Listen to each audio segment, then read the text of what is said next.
Pastor Moise Obiang Matando, leader of Hope of Divine Glory Church, presents your bilingual program at the Kingdom School. Teachings about the Word of God. Be blessed in Jesus Christ's name. Le pasteur Moise Obiang Matando, leader du ministère Espérance de la Gloire Divine, vous présente l'émission À l'école du Royaume de Dieu, une émission bilingue d'enseignement à la lumière des Saintes Écritures. Bon confort d'écoute et que Dieu vous bénisse.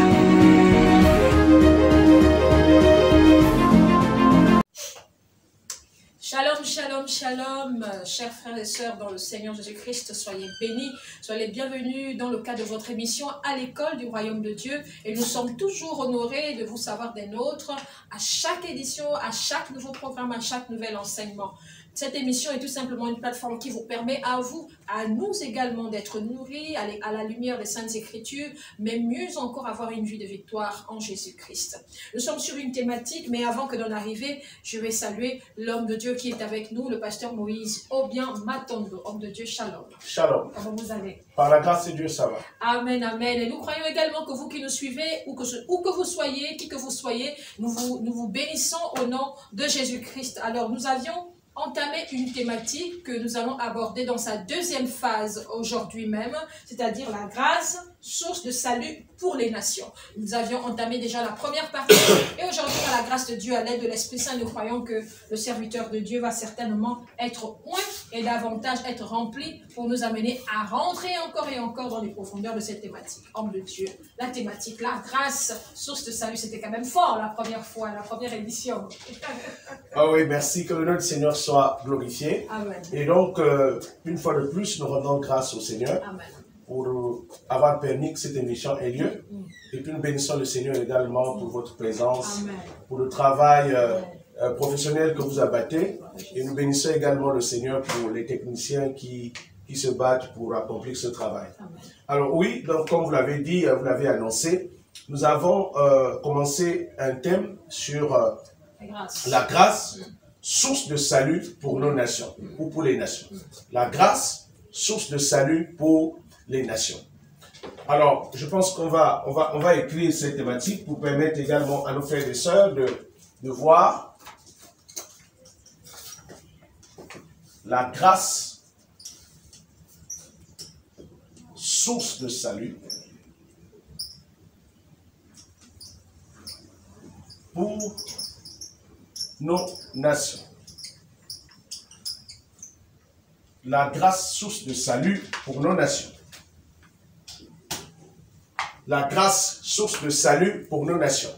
Alors, comme la thématique l'annonce, bien aimés, nous devons comprendre qu'en fait, pour que nos nations soient sauvées, pour que nos nations soient délivrées de l'esclavage, de la mauvaise gouvernance, il faut que la grâce de Dieu intervienne.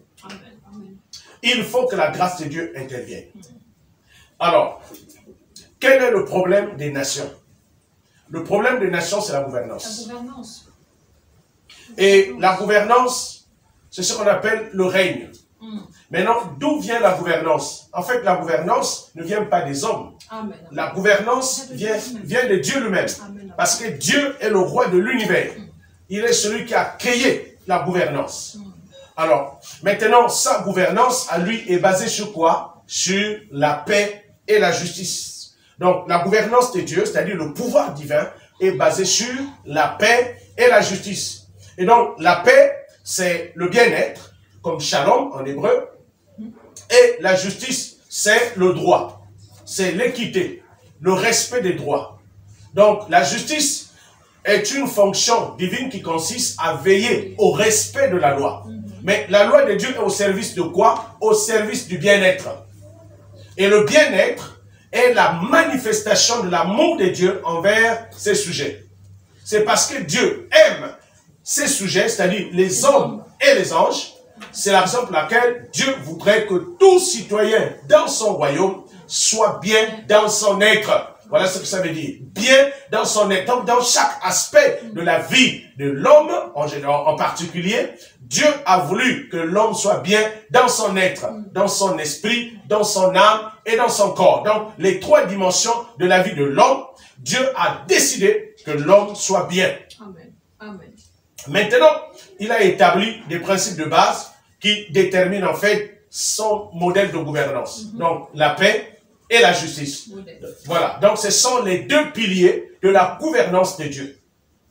Maintenant, dans cette gouvernance, il n'y a pas d'esclavage. Il y a la liberté. Il y a la paix. Il y a le bien-être. Alors, donc, lorsqu'il crée l'homme sur la terre, Dieu permet à ce que la terre soit gouvernée par l'homme qui a été créé à son image, à sa ressemblance. Amen. Bon, Dieu va dire dans le psaume 115, le verset 16, dans le psaume 115, je pense que c'est les textes qu'on aura, je pense que l'occasion de regarder, dans le psaume 115, au verset 16, la Bible dit, les cieux sont les cieux de l'Éternel, mais il a donné la terre au Fils de l'homme. D'autres versions disent que les cieux sont les cieux de la terre. Mais Dieu a décidé de confier la gestion de la terre au Fils de l'homme. Alors donc, ici, qu'est-ce que la parole de Dieu est en train de vouloir nous enseigner? La parole de Dieu est en train de nous montrer que Dieu parle ici en fait de gouvernance. Alors, les cieux sont sous la gouvernance, c'est-à-dire le monde céleste, le monde spirituel, est sous la gouvernance de Dieu.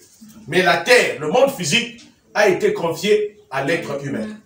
Donc, la gestion de la terre, la gouvernance de la terre a été déléguée à l'homme, à l'être humain. Alors, donc, à partir du moment où l'être humain devient le gouverneur de la terre, donc, quelle est la mission principale de l'homme? C'est d'établir la paix et la justice. Donc, l'homme a la responsabilité de reproduire le même modèle de gouvernance qui est dans les cieux sur la terre.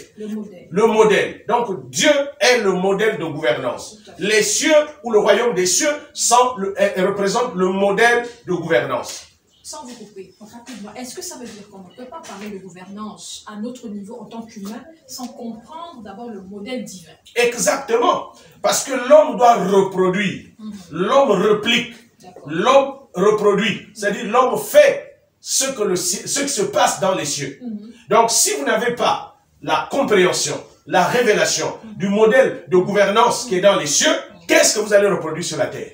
Or, lorsqu'on regarde l'histoire, souvent on nous parle de cité. Donc, pour bien comprendre la notion du droit, la gouvernance et tout ça, on parle souvent de cité. Est-ce que ça veut dire que dans les cieux, il y a une cité? Oui, parce que... Régie par les mêmes règles, les juges, ainsi de suite, comme on le voit sur la terre. Déjà, oui, parce que quand vous regardez Genèse chapitre 1, le verset 1, la Bible dit, au commencement, Dieu créa les cieux et la terre. Or, les cieux représentent la cité céleste. Et la terre représente la cité terrestre. Or, la cité terrestre est le reflet, le correspondant terrestre de la cité céleste. Alors donc, dans chaque domaine de gouvernance, il y a la cité. D'ailleurs, c'est la cité qui fait appel à la gouvernance. Il n'y a pas de gouvernance sans cité. C'est parce qu'il y a une cité qu'on fait appel à la gouvernance. Parce que la gouvernance a pour but de gérer les affaires de la cité. D'ailleurs, c'est ce qui va donner la science politique.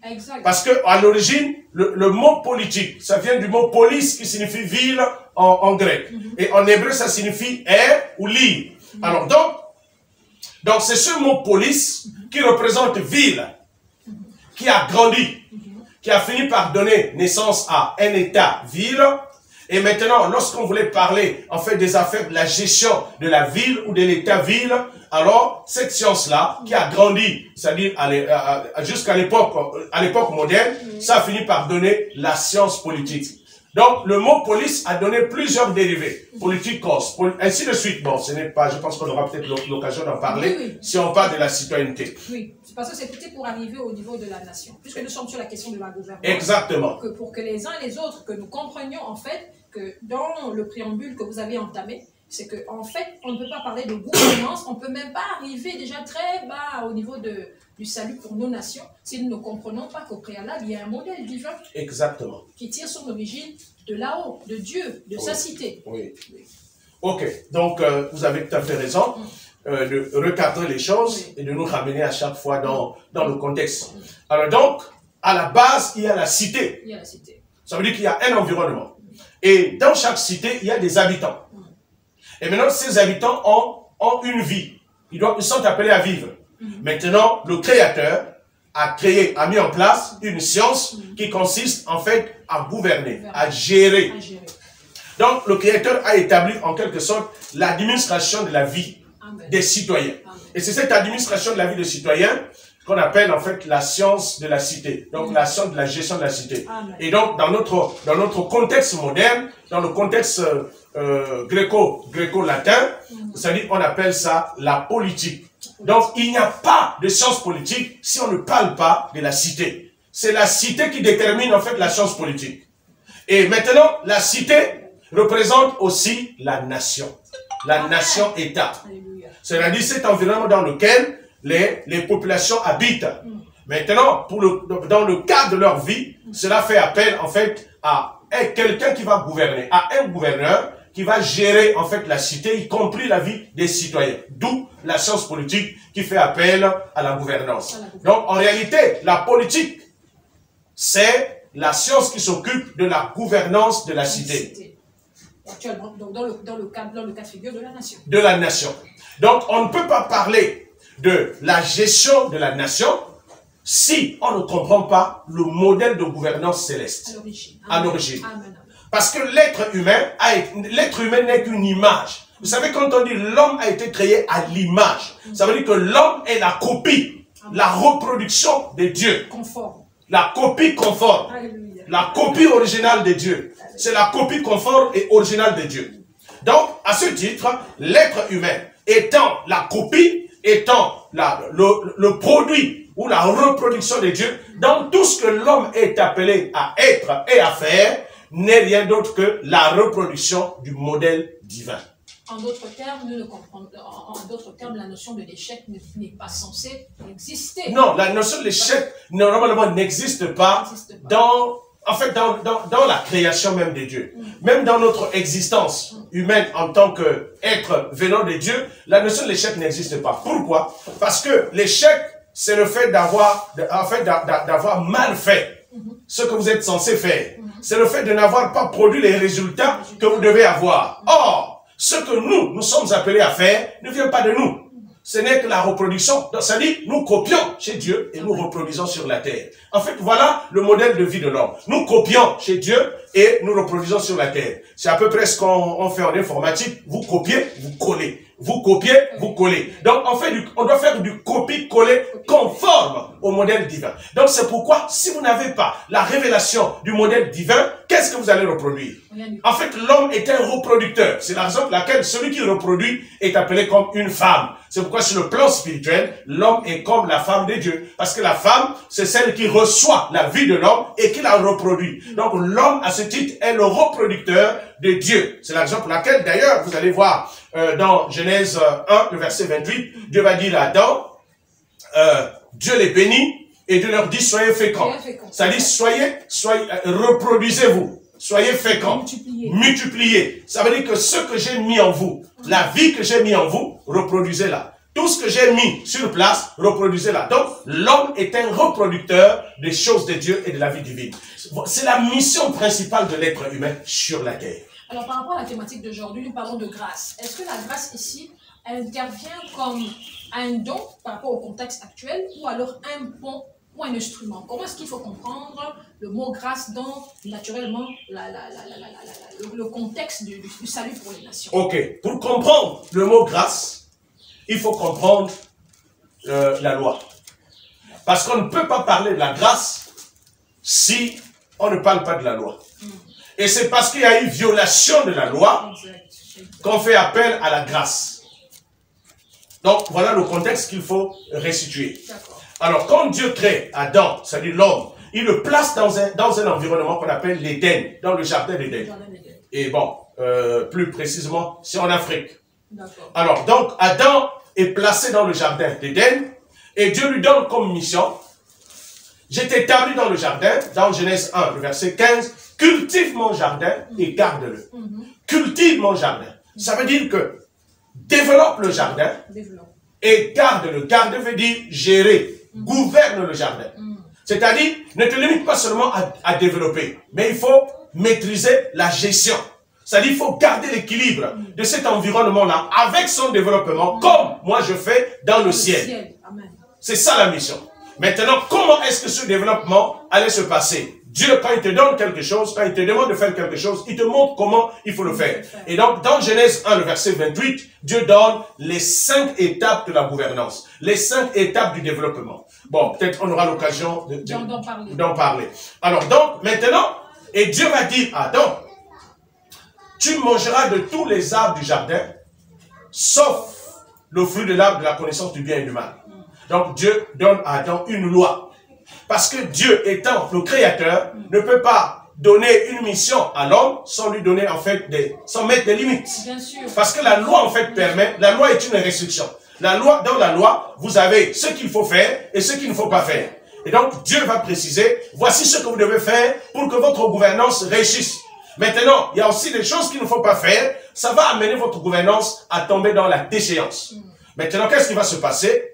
L'ennemi, celui qui a violé la première gouvernance de Dieu dans le lieu céleste, qu'on appelle Lucifer, est venu également pervertir l'homme. Il a poussé l'homme, c'est-à-dire à pervertir également la loi divine, la gouvernance divine, comme lui, il l'a fait dans le ciel. Alors, ce qui va se passer, c'est que Adam et Ève vont violer la loi divine. Or, la violation de la loi entraîne un jugement. Et donc, c'est la raison pour laquelle Adam, en violant la loi, a été disqualifié. Vous savez donc, ce qui fait que dans la gouvernance divine, quand vous violez ces principes, vous êtes disqualifié de son sacerdoce. Adam était établi comme étant le gouverneur de la terre. Mais à partir du moment où il a violé les principes qui devaient lui permettre de réussir dans sa gouvernance, il a été disqualifié par le Créateur. Alors, pourquoi? Donc, c'est pourquoi, en fait, quand on regarde, et pourtant, Adam était le gouverneur. Il était le roi de la terre. Il avait tout à sa disposition. Mais dès qu'il va violer les principes, quelqu'un d'autre que lui va le disqualifier, jusqu'à le chasser même du jardin. On va le chasser hors du jardin. Et il va devenir maudit. Or, maudit veut dire ôter la capacité de réussir. Bénir veut dire recevoir la capacité de réussir. Donc, Adam à Adam, on va ôter la capacité, c'est-à-dire Adam ou sinon va se faire ôter la capacité de réussir dans sa gouvernance. Et c'est là que va découler tout ce qu'on connaît, les souffrances. Voilà, c'est là que va découler la souffrance. Mais Dieu ne va pas annuler en fait la reproduction des êtres humains. Dieu ne va pas détruire la cité terrestre. Amen. Donc les nations vont continuer à exister, à fonctionner, mais dans la mauvaise gouvernance. Homme de Dieu. Oui. Est-ce que les manifestations aujourd'hui, puisque nous parlons des nations, tout ce qui se passe dans les nations, les violations des droits de l'homme et toutes ces choses, on peut les comprendre aujourd'hui au regard des explications que vous donnez comme étant les manifestations de la violation de la loi de Dieu. Exactement. Exactement.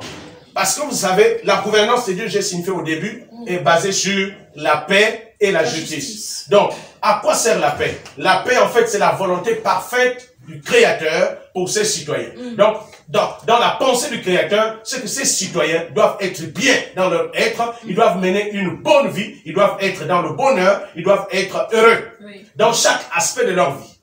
Maintenant, Dieu, étant aussi un Dieu de justice, a mis à côté un ensemble de principes qui doivent gouverner en fait le bien-être, qui doivent gouverner la paix. Donc c'est pourquoi cet ensemble de principes a été consigné comme dans un code de justice, d'où la justice. Donc la justice est là pour veiller au respect des lois, au respect des lois et des principes de la bonne gouvernance. Maintenant la justice a pour rôle, la justice joue un double rôle. La justice veille au respect, il veille au respect de la loi. Lorsque les lois sont respectées, alors la justice fait valoir les droits.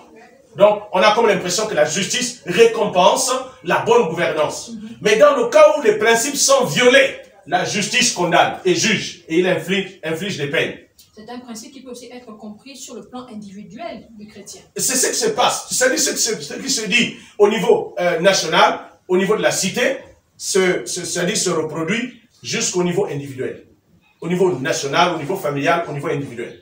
Alors donc, étant donné que Adam va violer les principes de la justice de Dieu, et que l'humanité tout entière va être plongée dans un fonctionnement. Parce que la justice régule également le fonctionnement. Donc, le fonctionnement des cités, le fonctionnement des nations, des pays, des citoyens, des populations sur la terre, venant également d'Adam et Ève, vont fonctionner dans la perversion. C'est pourquoi on va assister à plusieurs civilisations, c'est-à-dire historiques dans l'Antiquité. Donc, Adam a péché, et puis jusqu'à ce que la génération de Noé, va être détruite dans le déluge, et même la génération de Noé, Dieu va restaurer la gouvernance. On va passer donc de la dispensation de la conscience à la dispensation du gouvernement humain, avec Noé qui était la personne dispensatoire. Mais dans Noé, ses descendants vont pervertir également le modèle de gouvernance. On va voir Nimrod, qui était le grand chasseur devant Dieu, va réunir toute la terre à l'Orient, et il va les pervertir en construisant la tour de Babel. Dieu va les disperser, et puis Dieu va finalement prendre la décision d'abandonner la dispensation du gouvernement humain. Maintenant, il va utiliser en fait une personne, un individu, à partir duquel il va susciter une nation modèle. C'est Israël, par l'appel d'Abraham. Voilà, par l'appel d'Abraham. Donc, pour Dieu, l'appel d'Abraham était comme pour restaurer tous les dérapages qui se sont passés avec les générations précédentes. Donc c'est pourquoi Dieu va exiger qu'Abraham soit un croyant. Abraham soit un homme de Dieu. Donc il faudrait que la source de la nouvelle nation, la source de la nouvelle nation, de la nouvelle cité, doit sortir d'une personne qui a une alliance avec Dieu, avec le Créateur. Dieu va lui dire quitte. Il va lui dire quitte la maison de ton père. Parce que son père était attaché à la gouvernance humaine, à la gouvernance pervertie. Chaotique. Et donc c'est pourquoi Dieu va utiliser les termes juridiques. Yes. Quitte la maison de ton père. Amen. Quitte ta patrie. Quitte ton pays et va dans le pays que je te montrerai. En réalité, le pays dans lequel Dieu appelle Abraham, c'est pas forcément Canaan. Canaan n'est qu'une figure. En réalité, le pays auquel Dieu appelle Abraham, c'est la reconnexion avec le pays des cieux. C'est la reconnexion avec les pays des cieux. Donc, Dieu va appeler Abraham pour qu'Abraham se reconnecte avec les cieux pour que la bonne gouvernance se manifeste sur la terre. Et d'ailleurs, vous allez voir, la vie d'Abraham est caractérisée par une gouvernance. C'est-à-dire, quand vous étudiez exactement la vie d'Abraham, vous avez comme l'impression qu'Abraham fonctionnait comme un gouverneur. D'ailleurs, la preuve, il va aller faire la guerre. Un individu, avec sa famille, va mener la guerre contre 5 pays, contre 5 nations. Il va mener la guerre contre les rois de Sodome et il va être vainqueur. Et après, Melchisédek, c'est-à-dire le souverain sacrificateur, le roi de Salem. Oh, Melchisédek est roi de Salem. Il est le roi de paix et de justice. Alléluia. Il est le roi de paix et de justice. Donc, il y a au cœur du sacerdoce, parce que Melchisédek est sacrificateur selon Dieu. Il est sacrificateur. Or, la sacrificature a pour rôle de réguler la gouvernance. La bonne gouvernance. Donc, c'est la raison pour laquelle, là où il y a la bonne gouvernance, il doit y avoir également un bon sacerdoce. Homme de Dieu, ce que je suis en train de comprendre, c'est que dans tout ce que Dieu permet, il y a une part de lui dedans. Exactement. Parce que lorsque l'on regarde la première édition que vous avez, du moins la première phase de cet enseignement, vous nous avez amené à comprendre à l'aide de l'Esprit Saint que Abraham, ici, était l'exemple un peu de l'espoir. Parce que lorsqu'on regarde les origines d'Abraham par Terah, qui est son père, logiquement, rien ne préfigurerait qu'Abraham soit le modèle par excellence, comme Israël aujourd'hui, où nous parlions que plusieurs voyages pour aller prendre l'eau du Jourdain et autres comme étant, soi-disant, l'espoir de la renaissance ou de la réussite, ce qui n'est pas vrai. Mais avec les explications que vous donnez encore aujourd'hui, en fait, nous comprenons que ce qui se passe dans nos nations, puisque nous sommes sur les nations, le salut pour les nations, quel que soit ce que nous voyons aujourd'hui, il y a une part de Dieu dedans parce que Dieu n'échoue pas. Exactement. Parce que d'autres peuvent se dire, mais Abraham n'a pas vu Canaan, Moïse n'a pas vu, donc Dieu a échoué. C'est pas vrai. En fait, Canaan était la préfiguration, comme vous dites, de la connexion, c'était le retour à la connexion avec le modèle divin. Exactement. C'est pourquoi Dieu a exigé au préalable l'alliance. Nous n'échouerons pas au Gabon. Nous n'échouerons pas. Amen. Nous n'échouerons pas au Gabon. Ni en Afrique, ni ailleurs. Ni en Afrique, ni ailleurs. Amen. Si on comprend la volonté de Dieu. Alléluia. Donc c'est pourquoi Dieu va établir une alliance. Même pour que les promesses d'Abraham s'accomplissent, il a fallu que Dieu établisse d'abord une alliance. Or, l'alliance, c'est quoi? En fait, l'alliance représente en quelque sorte des accords diplomatiques entre les deux cités, c'est-à-dire entre le gouverneur des cieux et celui qui est devenu le gouverneur de la terre. Parce qu'en fait, Abraham va naître le gouverneur de la terre qu'on appelle le Messie, Christ.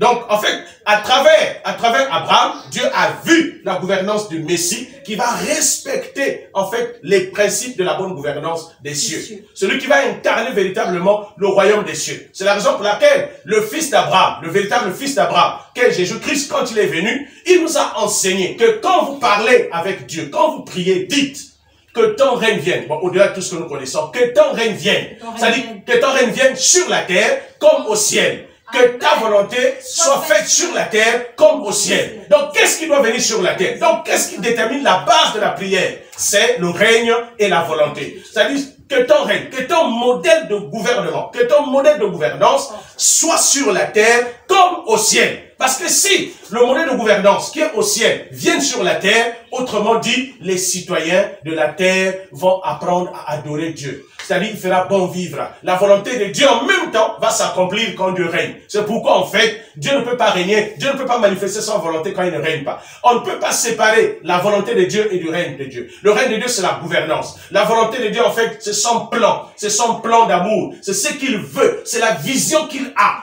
Donc, en fait, la volonté n'est pas un sentiment. La volonté, c'est une décision. C'est la vision que Dieu a pour l'humanité, pour son peuple. Donc, Jésus voulait dire, en fait, faites venir la vision de Dieu. Que la vision de Dieu se reproduise sur la terre comme cela se fait dans le ciel. C'est-à-dire de la même manière que Dieu voit les citoyens de la terre à partir des cieux, c'est ce qui doit se reproduire sur la terre. Donc, ça doit être l'objet de notre prière, l'objet de notre dialogue avec le Créateur. Donc, à ce titre-là, l'être humain est considéré comme étant le représentant légal du Créateur sur la terre. Donc, chaque être humain est responsable de manifester la gouvernance de Dieu sur la terre. C'est la raison pour laquelle Dieu, au cours de l'histoire, dans l'ancien temps, Dieu utilisait en fait des rois, c'est-à-dire des dirigeants pour gouverner le peuple. Mais avec Jésus-Christ, ce modèle de gouvernance va en quelque sorte être distribué à chaque individu qui est citoyen du royaume des cieux. Alors c'est extraordinaire. Et c'est pourquoi en Jésus-Christ,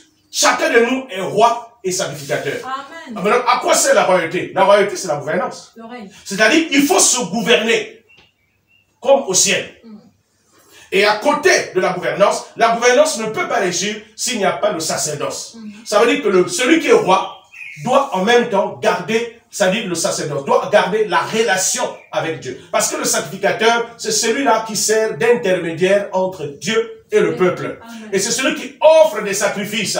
Donc c'est celui-là, en fait, qui est le médiateur entre le peuple et Dieu. Maintenant, dans notre propre vie, chacun de nous doit être son propre médiateur vis-à-vis du Seigneur. Et c'est la raison pour laquelle nous avons le souverain sacrificateur qui est en nous, qui fait de nous sacrificateurs. Donc, en chacun de nous sommeille un roi et un sacrificateur. Chaque enfant de Dieu sommeille, habite un roi et un sacrificateur. Donc, c'est pourquoi le sacrificateur est aussi, c'est celui-là qui dirige le culte du Créateur, le culte en fait du gouverneur. D'ailleurs, vous allez voir, dans l'Empire romain, mais d'ailleurs, quand on regarde presque dans les 4 grands empires mondiaux, ou sinon dans les grands empires qui ont existé sur la terre, vous allez voir que celui qui était le gouverneur, vous allez voir par exemple Rome, celui qui était le gouverneur romain, bon, prenons le cas de César. César était l'empereur romain, donc le gouverneur de tout l'Empire romain. Et César exigeait qu'on lui voue un culte. Et dans tout l'Empire romain, il y avait le temple de César. Et donc, il fallait observer le culte de César. Donc, l'empereur est considéré comme étant un dieu qu'on doit adorer. Donc, en réalité, ils ont copié ça d'où? Ils ont copié ça du Créateur des cieux. Parce que celui qui est le gouverneur de l'univers, c'est celui qu'on adore. Donc, en réalité, on adore le gouverneur. Mais qui est le gouverneur? On n'adore pas un gouverneur, mais on adore le gouverneur, l'unique gouverneur, qui est la source du gouvernement, c'est le Créateur Dieu qui a créé les cieux et la terre. Donc, c'est lui qu'on doit adorer. C'est-à-dire qu'on doit l'élever. Et ce sont les sujets qui doivent l'élever. Pour être reconnaissant envers lui, c'est-à-dire en regardant ce qu'il a, ce qu'il est et ce qu'il fait. Parce qu'en fait, l'adoration est basée sur ce qu'il est et ce qu'il fait. Afin qu'il use de bienveillance. Voilà, afin qu'il use davantage de bienveillance. Amen. Donc, lorsqu'on l'adore, en fait, Dieu répand également sa présence. Et la gouvernance, la bonne gouvernance se passe dans la présence de Dieu. Mais pour qu'il y ait la présence de Dieu, il doit y avoir l'alliance. Il doit y avoir l'alliance. C'est pourquoi Abraham, c'est-à-dire avant que Dieu ne continue avec Abraham, Dieu a renouvelé l'alliance avec Abraham. Et maintenant, tous les descendants d'Abraham, qui devaient devenir la nation Israël, qui devait être le modèle de gouvernance à travers les autres nations perverties, devaient avoir également une alliance. Maintenant, c'est pourquoi on va venir peut-être au texte. Oui. Cette nation israélite qui devait être un modèle de gouvernance. Parce que nous avons dit la fois passée que la mission d'Israël, c'est de montrer à d'autres nations comment la gouvernance, la véritable gouvernance de Dieu fonctionne sur la terre. Donc, le rôle d'Israël, c'est le modèle. C'est d'être une nation missionnaire, en fait, voilà, qu'une nation privilégiée. Voilà, comme ça ne s'attaque pas sur le privilège. Parce que vous pouvez être privilégié, mais si vous ne jouez pas le rôle, ça ne vous sert à absolument rien. Donc, ce qui est plus important, c'est le rôle qu'on joue et non ce qu'on est. C'est-à-dire, vous êtes ce que vous êtes pour le rôle que vous êtes appelé à jouer. Donc, en fait, votre statut, donc Israël, je vais dire quoi? Que ça ne scandalise pas les gens. J'appelle ça, Israël n'est qu'un statut. N'est qu'un statut de nation. Mais le véritable rôle, le but pour lequel Dieu a donné ce statut particulier à Israël, c'est pour montrer à d'autres nations le véritable système de gouvernement qui sied pour que le peuple entre dans une ère de paix et de gloire. Mais Israël devait respecter l'alliance. Donc il y a des accords diplomatiques entre le monde spirituel et le monde physique. Exactement. Et c'est cette alliance qui est la base de la gouvernance. S'il y avait une interpellation derrière, s'il y avait une interpellation actuelle derrière cette thématique, laquelle serait?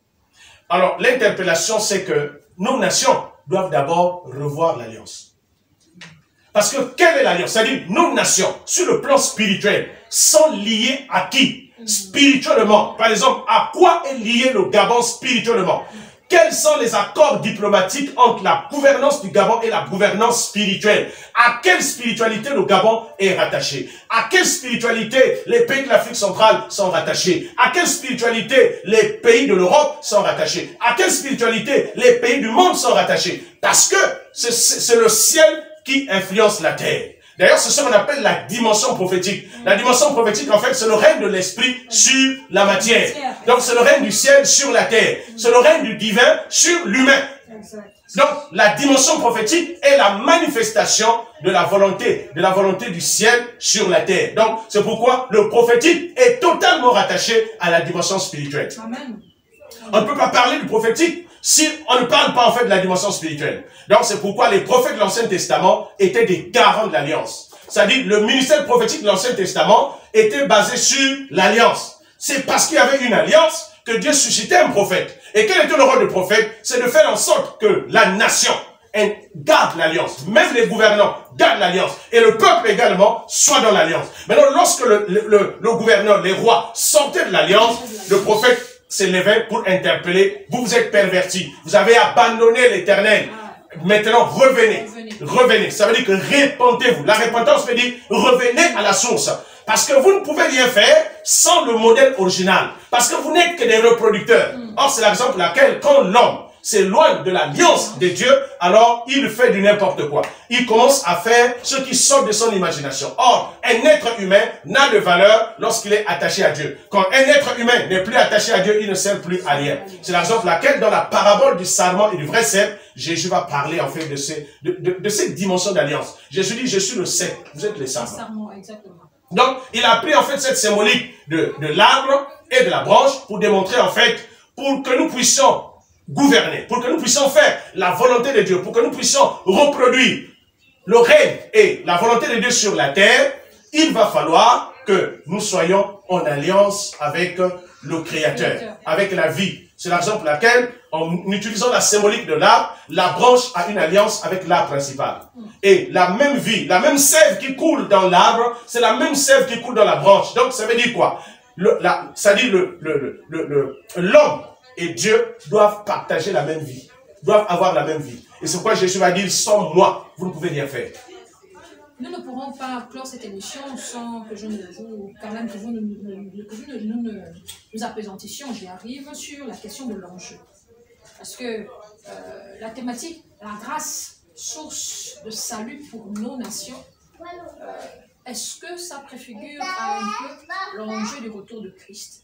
Pourquoi est-ce qu'il faudrait comprendre ces choses maintenant de Dieu? Parce que si vous en parlez, c'est que l'Esprit, certainement, insiste. Et si nous sommes dans une deuxième phase, peut-être qu'il y aura une troisième phase. Parce que, on regarde tout ce qui se dit, il y a tellement c'est tellement riche, il y a tellement de thèmes qui ressortent. Même la question de la gouvernance, c'est tout un enseignement que je crois qu'il faut comprendre. Vous avez parlé également des 5 principes, des 5 piliers, je crois, de la bonne gouvernance. Mais l'enjeu aujourd'hui, pour le frère, la sœur qui nous suivent, parce que moi j'ai compris que au préalable, c'est Jésus-Christ qui est le modèle par excellence. Oui. C'est celui que Dieu nous a donné afin de mieux comprendre la gestion de la cité dans laquelle, du moins de laquelle nous découlons, pour mieux se comporter aujourd'hui, même sur le plan individuel, dans sa vie chrétienne. Mais aujourd'hui, l'enjeu, qu'est-ce qu'il faut comprendre? Qu'est-ce qui urge par rapport à cette thématique? Ok.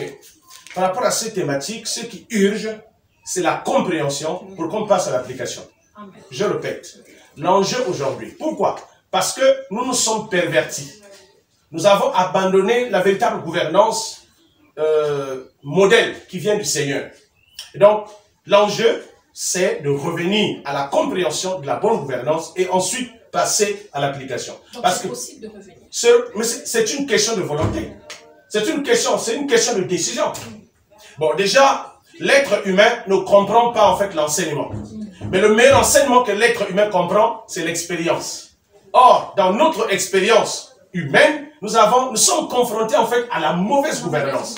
Nous sommes confrontés aux difficultés à tous les niveaux. Que ce soit nos gouvernants, que ce soit nos communautés, nos familles, nos vies individuelles, nous sommes dans un pétrin, nous sommes dans un malheur. Bon, on essaie de parler, on s'efforce de parler un peu terre à terre pour que les gens comprennent. Donc, nous sommes dans une mauvaise vie. Une vie qui est mal gouvernée. Une cité qui est mal gouvernée. Maintenant, qu'est-ce qu'il faut faire? Est-ce que cela veut dire que nous sommes dans une fatalité? Non, la solution est possible. Mais non, la solution c'est quoi? C'est de revenir.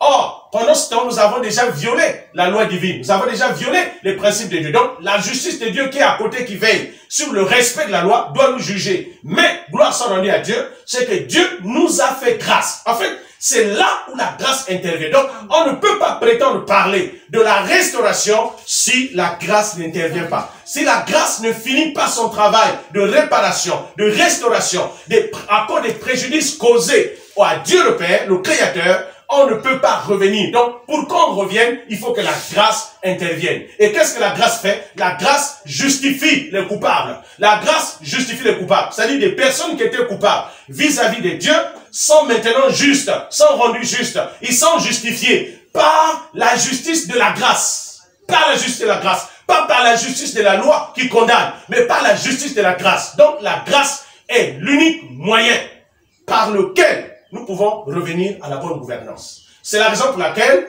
sans vous interrompre, la grâce est une personne. La grâce, c'est Jésus-Christ. Donc, c'est Jésus-Christ qui s'interpose entre les nations et le retour à la bonne gouvernance. Voilà. Parce que, pour terminer, vous voyez ce qui se passe au Nord Kivu et partout, les sévices qui sont, que ce soit sur le plan moral, que ce soit sur le plan physique, que ce soit sur le plan, à tous les niveaux. Il y a beaucoup de choses qui se passent actuellement. Il y a des familles qui nous regardent. Ces familles, est-ce que c'est de leur dire qu'elles devraient non seulement qu'elles ne sont pas responsables de ce qui s'est passé, ou alors chacun d'entre nous est conscient que nous avons laissé Dieu aussi, parce que quelqu'un nous regarde actuellement, il a certainement perdu un père, une mère, nous voyons ce qui se passe avec le volcan, et de nombreuses migrations sont faites de part et d'autre. Est-ce que ces personnes, c'est de leur dire que la seule solution, c'est Jésus-Christ? Il faut qu'ils acceptent Jésus-Christ dans leur vie, et que quelqu'un disait, mais pourquoi Dieu permet qu'il y ait autant de morts? Pourquoi? Or, avec cet enseignement, nous comprenons que Dieu a sa part dans ce qui se passe et a certainement un plan. Voilà. En fait, Jésus-Christ est le sauveur. Jésus-Christ est le sauveur. Donc c'est par lui que nous sommes sauvés. Mais nous sommes sauvés de quoi? De la mauvaise gouvernance.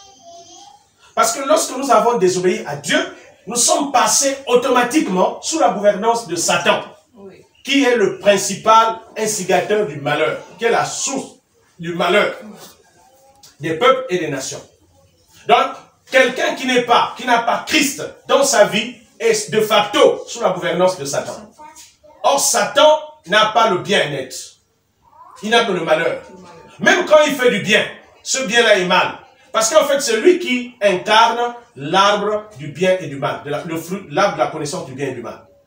Donc, même le bien qu'il vous fait est toujours mal. C'est pourquoi vous allez voir, les gens signent des pactes avec Satan, ils reçoivent quelques biens matériels, mais ces biens-là les amènent en enfer. Ces biens-là les amènent à la perdition. Et même avant d'aller en enfer, vous ne pouvez pas imaginer, ces gens-là souffrent, malgré le fait qu'ils ont les biens, mais qu'ils ont acquis par des alliances par des pactes et des alliances avec les puissances des ténèbres, avec les puissances sataniques, ils sont mal à l'aise dans leur cœur. Parce qu'en fait, la vie de l'être humain est gouvernée à partir du cœur. Donc le cœur, on y reviendra, le cœur c'est le centre de gravité. Le cœur c'est le centre de commandement. C'est le centre de juridiction. C'est pourquoi Dieu, qui est le créateur de l'homme, le gouverneur de l'homme, doit habiter dans le cœur de l'homme. Dans le cœur de l'homme, c'est le palais. C'est le palais royal où le gouverneur, qui est Dieu, doit habiter. C'est pourquoi, si on ne reçoit pas Christ, recevoir Christ, c'est ramener la gouvernance du Créateur. Donc c'est pourquoi quand on reçoit Christ, alors le gouverneur est établi. Maintenant, il faut qu'on laisse Dieu gouverner notre vie. Donc il en est une chose de recevoir Christ, mais il en est une deuxième chose de laisser Christ gouverner notre vie. C'est pourquoi la Bible dit à lui le règne. Il doit être notre Seigneur. On doit l'accepter. Et celui qui n'a pas accepté Jésus-Christ, Jésus-Christ ne peut pas être son Seigneur. Parce que le mot Seigneur, bon, c'est ce qui donne en hébreu Adonai. Seigneur veut dire propriétaire. C'est-à-dire il faut que Dieu te possède. Parce que tu es sa patrie. Tu es son héritage. C'est pourquoi il y a certaines expressions dans la Bible. Mon héritage, ma patrie. C'est-à-dire la vie humaine est considérée comme étant un pays. C'est le pays, en fait c'est le plus petit pays en miniature. À partir duquel Dieu règne. C'est la raison pour laquelle une personne qui n'arrive pas à bien gouverner sa vie, ou ça dit quand la vie d'une personne est mal gouvernée, cette personne ne peut pas gouverner les autres. Ne peut pas gouverner les autres. Et exactement. Voilà, homme de Dieu, je crois que vous allez certainement donner votre mot conclusif par rapport à cette deuxième phase. Juste certainement rappeler aux uns et aux autres qu'ils ont pu naturellement, vous avez pu faire le lien dans la question de la gouvernance, c'est-à-dire la gouvernance ici dans les nations, mais nous avons aussi pu de manière singulière le comprendre dans la vie du chrétien que nous sommes, afin de mieux comprendre la connexion avec le Seigneur et mieux comprendre un peu tous les contours qui ont été notés ici. Alors, je vais remettre la parole vis-à-vis des nations qui vous regardent par rapport à cette deuxième phase. Ok, donc, frères et sœurs, nous bénissons le Seigneur d'avoir disposé votre temps et de suivre, en fait, ce numéro, cette émission. Nous n'avons pas de leçons à vous donner. Mais notre rôle, en fait, c'est de rappeler la volonté de Dieu et la parole de Dieu en ce qui concerne nos vies, nos nations et nos cités. Alors donc, nous sommes en train de parler, à travers cette thématique, de la place de la grâce pour la restauration. Parce qu'il y a beaucoup de cris dans les vies, il y a beaucoup de cris dans les familles, il y a beaucoup de cris dans les nations. Mais pour que ces cris cessent, il faut que le salut vienne. Et pour que le salut vienne, il faut qu'on accepte la grâce. Donc, il n'y a que la grâce qui est source de salut. D'ailleurs, c'est ce que la Bible dit dans le livre de Tite, chapitre 2, le verset 11. La grâce est source de salut. Donc, c'est la grâce qui est, c'est-à-dire la manifestation des solutions. On ne peut pas accéder aux solutions si on n'accepte pas la grâce. C'est la raison pour laquelle, acceptant Jésus-Christ dans notre vie et apprenant à comprendre comment le Seigneur Jésus-Christ fonctionne, quels sont les principes qui gouvernent la vie en Christ, on les appliquera dans nos vies personnelles et dans nos familles et dans nos nations et nous accéderons à ce modèle, à cette vie de paix et de justice tant entendue. D'ailleurs, vous allez remarquer que tous les discours des chefs d'État sont basés sur ces deux mots, la paix et la justice. Tous les projets de société ont pour rôle d'amener la paix et la justice. Mais le problème, c'est que nos chefs d'État, ils doivent être enseignés. Ils doivent être enseignés. Il faut qu'on les enseigne. Les philosophies humaines ne sont pas qualifiés, en fait, pour enseigner la bonne gouvernance. On peut lire des ouvrages de Platon, Platon n'est pas la source de la bonne gouvernance. Même s'ils ont tenté en fait de vouloir écrire sur la gouvernance, sur la cité, sur la gouvernance, en lisant des ouvrages comme La République et tout ça, mais ça n'apporte pas exactement des solutions. Il n'y a que le Dieu Tout-Puissant, le Créateur seul, qui peut les apporter. Et maintenant, c'est à ce niveau, parce que là, c'est comme si je lance un appel où je provoque en fait une incendie. Maintenant, comment les gouvernants vont faire pour apprendre la bonne gouvernance? C'est le rôle de l'Église. C'est le rôle de l'Église. C'est le rôle de l'Église. Donc, voici, en réalité, quand j'ai parlé de gouvernants, en fait, je fais ressurgir le rôle de l'Église. C'est l'Église qui doit se lever et apprendre aux nations la bonne gouvernance. Vous savez, même si on est l'Église sur la terre, mais si l'Église commence à devenir utile et intéressante, les gens finiront par comprendre. Amen. Donc il faudrait que l'Église se rende utile. Il faut qu'on arrête à parler, oui, on est persécuté, on ferme les églises, on ne nous aime pas. Qu'est-ce qu'on fait? Peu importe ce qui se passe, peu importe les persécutions dont nous sommes victimes, notre responsabilité, c'est de montrer la responsabilité qui est la nôtre. Or, l'Église est le sel de la terre et la lumière du monde. L'Église a la responsabilité de montrer le modèle, a la responsabilité de vous donner le modèle, de nous donner le modèle afin que nous ne puissions pas nous déconnecter de ce qui fait de nous des rois, comme l'a dit l'homme de Dieu, et les sacrificateurs. Nous sommes arrivés au terme de cette merveilleuse émission et nous sommes bénis, nous sommes dans la joie d'avoir su que vous étiez là aussi. Je rappelle rapidement les textes, certainement pour les méditations à la maison, que l'homme de Dieu avait donné. Donc nous étions, aujourd'hui il a parlé de Tite 2, 11, mais il avait également donné Exode 3, 7 à 10 et Exode 14, 12 à 16. Il y a également le verset 23 et 28. Donc nous aurons l'occasion, par la grâce du Seigneur, dans les éditions qui viennent, de pouvoir éplucher. Bon, je ne sais même pas si on pourra éplucher, mais par la grâce de Dieu, à l'aide de l'Esprit Saint, on reviendra sur des points importants comme ceux d'aujourd'hui. Retenons une seule chose, la bonne gouvernance est possible. Ce que nous voyons dans nos nations ne demeurera pas éternellement. Les maladies, les violences, toutes ces choses ne demeureront pas. La seule chose que Jésus-Christ veut, par le canal de son instrument qu'il a utilisé ce jour, c'est de nous ramener à la parole, de nous ramener au modèle divin qui existe déjà. Nos nations seront sauvées, nos nations seront selon que Dieu l'a voulu, si nous acceptons de laisser gouverner celui qui doit gouverner. Alors, je crois que vous avez les oreilles pour entendre, nous sommes dans la joie. Nous vous donnons rendez-vous pour la prochaine fois, le prochain programme. Entre-temps, soyez bénis, que la grâce de Dieu Tout-Puissant soit avec vous et soyez bénis au nom de Jésus-Christ. Au revoir, shalom, shalom. Amen, amen, amen. Pastor Moïse Obiang Matondo, leader of Hope of Divine Glory Church, has presented to you your bilingual program at the Kingdom's School, teachings about the Word of God. Thanks, and at the next meeting, in the name of Jesus Christ. Le pasteur Moïse Obiang Matondo, leader du ministère Espérance de la Gloire Divine, vous a présenté l'émission À l'école du Royaume de Dieu, une émission bilingue d'enseignement à la lumière des Saintes Écritures. Merci d'avoir été des nôtres et que Dieu vous bénisse.